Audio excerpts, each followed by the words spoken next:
you guys won the first, third, and fourth quarters. What did you see in the second quarter where things went wrong there? Yeah, that was one of our worst quarters of the year. Just a lot of standing around on offense, over dribbling, and that group is really bad. And obviously, we've got to be better when we come off the bench with that group and understand, we play a certain style of basketball. It's not one-on-one, it's not standing around, it's not picking all over possession.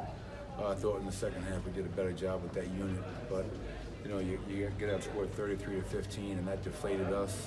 It deflated the arena with how bad we played, and the poor offense carried over into the poor defense. So, we've got to continue to look at that lineup, see how effective it is, and if we have to make some changes moving forward, we will.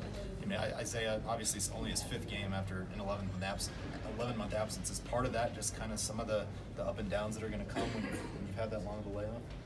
Yeah, and I don't think it was just Isaiah. Obviously, it was there's 5 guys on the floor at one time. So, and then the guys that came in, the starters that came back in the game, they came back in dead. We allowed that one stretch, the end of the first to start the second, to really carry over throughout that whole quarter, and which is unfortunate. We're not going to play great for 48, but we have to be resilient and come back and play. But yeah, I think Isaiah, it's a fine line. He's trying to find his rhythm and get comfortable with the ball in his hands and making plays. The other hand of that is, he's also got to understand how we play and, move the ball and get guys involved. And tonight I thought they're a good defensive team, take nothing from them, but I thought we were really easy to guard, especially in that second quarter. Third quarter, fourth quarter, as you mentioned, we outscored them in 3 of the 4. Played with pace, we attacked. I thought our defense was pretty good, but three-point line kicked their ass tonight. Give up 16 threes. Kyle Korver, Mitchell, I think had 10. So, tough loss. We'll learn from it and get better. What aspect of the three-point line just wasn't, the three-point defense wasn't there for you guys tonight?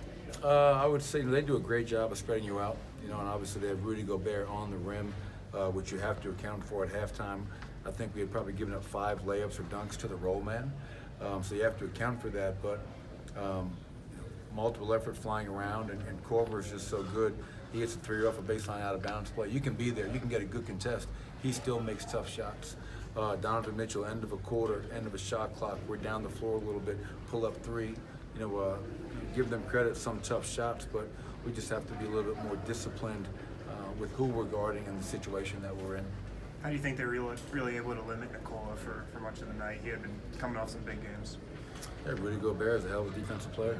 He had 4 block shots. His length, his size bothered him. Derek Favors started the game on him, did a good job, and they just kind of wore him down with their 2 bigs. So, give them credit. Will Barton had probably his best stretch since he's been back. At least that run he made. What did you see from him?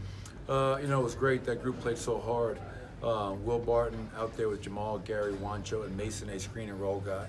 And Will was in attack mode. He got downhill. He made plays at the rim, got N1s. When the help came in, he made the right play, got Mason a lob dunk. So I think that's back-to-back games where Will Barton has played at a high level. It was aggressive, making plays. So hopefully that can continue. But once again, this game came down to, in my opinion, our offense in that second quarter, which was just tough to watch. Thanks, Coach.